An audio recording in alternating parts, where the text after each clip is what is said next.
नमस्कार। मैं हूं राजेश मेहतानी और आप देख रहे हैं शॉर्ट कैप्सूल।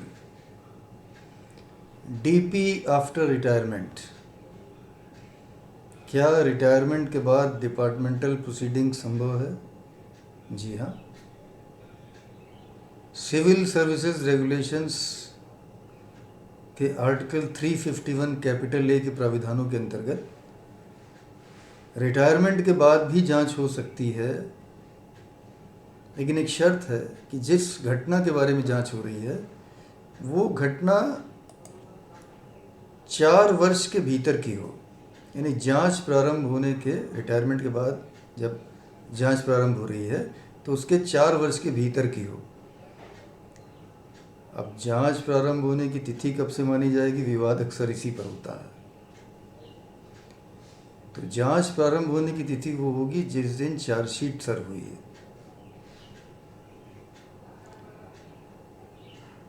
अपनी बात को सही ढंग से समझाने के लिए एक सुप्रीम कोर्ट के जजमेंट का सहारा लेता हूँ। ये जजमेंट आया 17 मई 2023 को, अभी बिल्कुल कोई बहुत पुराना नहीं है। ये सुप्रीम कोर्ट का जजमेंट है, Suchismita Mishra versus high court of Orissa and others. इसमें सुश्री सुचिस्मिता मिश्रा ये एक रिटायर्ड जुडिशियल ऑफिसर है और इनकी सेवानिवृत्ति हुई 31 जुलाई 2021 को। अब देखिए, बड़ा इंटरेस्टिंग मामला है। इनको रिटायरमेंट के 3 दिन पहले यानी 28 जुलाई 2021 को एक नोटिस सर्व हुआ और चार्जशीट सर्व हुई। देखिए तिथियों पर ध्यान दीजिएगा, जो मैं डेट्स बोल रहा हूँ फिर से बोल दूँ। रिटायर हुई 31 जुलाई 2021 को और रिटायरमेंट के 3 दिन पहले 28 जुलाई 2021 को इन्हें एक नोटिस सर्व हुआ और उसके बाद चार्जशीट सर्व हुई 16/10/2021 को। अब ये कहा गया कि ये जो चार्जशीट सर्व हुई है, जो 28 जुलाई 2021 को जो नोटिस दी गई थी उसकी निरंतरता में, यानी in continuation of the notice dated 28 जुलाई 2021, उसमें दिया गया ऐसा। अब जरा इनका बैकग्राउंड देखें। अपने सेवा काल के दौरान सुश्री मिश्रा 28 जून 2012 से लेकर 1 सितंबर 2012 तक ओडिशा प्रशासनिक न्यायाधिकरण में रजिस्ट्रार के पद पर रही थीं। उस दौरान केयर टेकर के पद पर कुछ नियुक्तियां हुई और नियुक्तियों के चयन में अनियमितताओं का आरोप लगा। ये सिलेक्शन हुआ था 2012 में और ये चयन को जो असफल जो अभ्यर्थी थे उन्होंने ओडिशा एडमिनिस्ट्रेटिव ट्राइब्यूनल के सामने इसको चुनौती दी। वहाँ से वो डिसमिस हो गया। डिसमिस होने के बाद उन्होंने फिर जो ट्राइब्यूनल का निर्णय था उसे हाई कोर्ट में चुनौती दी और वहाँ से पर भी ये हाई कोर्ट ने ठोस कारण बताते हुए 14 फरवरी 2019 को उसको डिसमिस कर दिया। अब ये सब तो हो चुका था, लेकिन रिटायरमेंट के 3 दिन पहले एक डीपी का निर्णय हुआ इनके विरुद्ध, डिपार्टमेंटल प्रोसीडिंग का, और 3 दिन पहले इनको एक नोटिस जारी कर दिया गया। और जैसा मैंने पहले कहा, डेट्स पे ध्यान दीजिएगा। और जो चार्जशीट सर्व हुई वो हुई 16 अक्टूबर 2021 को। अब ये मैडम ने इसको चैलेंज किया सुप्रीम कोर्ट में। उन्होंने कहा कि साहब, ये मेरा रिटायरमेंट जो है वो 31 जुलाई 2021 को हुआ और ये घटना 2012 की है, जो कि जांच प्रारंभ होने के 4 साल से पहले की है। लिहाजा जो CSR का अनुच्छेद 351 कैपिटल ए उसके प्राविधान मुझ पर लागू नहीं होते। अब जांच नहीं हो सकती। क्योंकि जांच किस दिन से प्रारंभ मानी जाएगी? जिस दिन चार्जशीट दी गई है। दूसरे पक्ष का कहना था नहीं साहब, चार्जशीट तो भले ही हमने इनको बाद में दी है, लेकिन हमने इनको एक नोटिस दे दिया था रिटायरमेंट के 3 दिन पहले, और वो जो हमने चार्जशीट दी है वो उसकी निरंतरता में दी है। तो देखिए सुप्रीम कोर्ट ने क्या कहा। जो सुप्रीम कोर्ट ने कहा वही मैं आपके सामने बोल देता हूँ।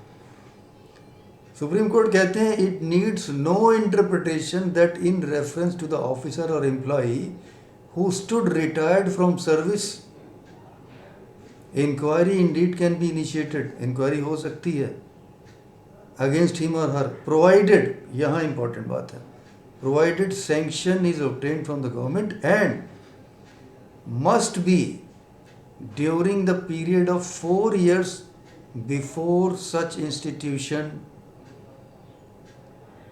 and the explanation added to the scheme of rules makes it abundantly clear that the proceedings, अब यहाँ ध्यान से सुनिए, फिर से बोलता हूँ इसको, explanation added to the scheme of rules makes it abundantly clear that proceedings shall be deemed to be instituted on the date on which the statement of charges are issued to the government servant or pensioner as the case may be।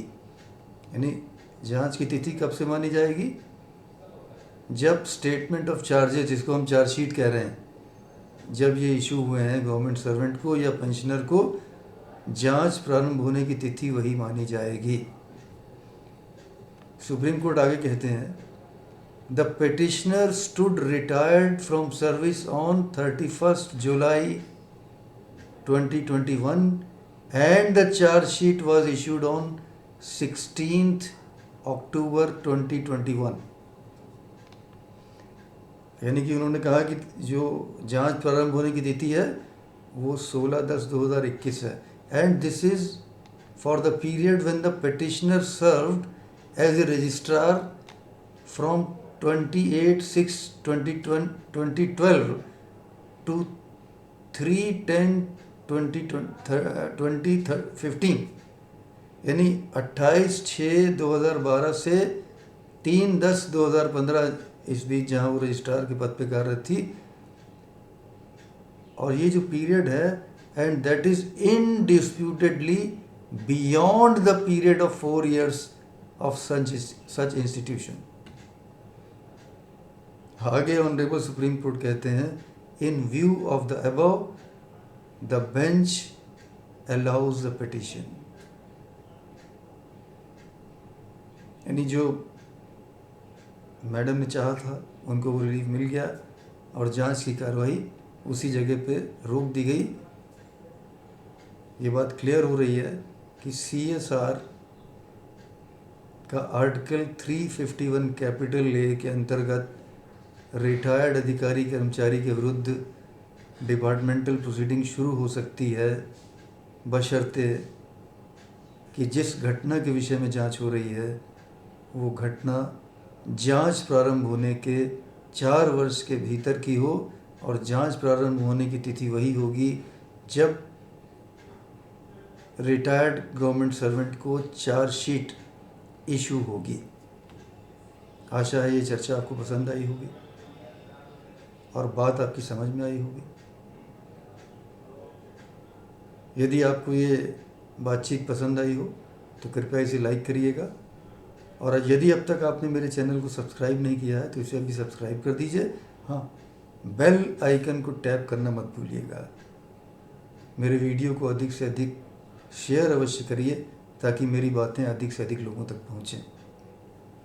आपने मेरी video को अंत तक देखा, इसके लिए आपका आभार। बहुत जल्द एक नए वीडियो में एक नए विषय पर चर्चा के लिए हम उपस्थित होंगे। तब तक के लिए आपसे अनुमति चाहेंगे। नमस्कार।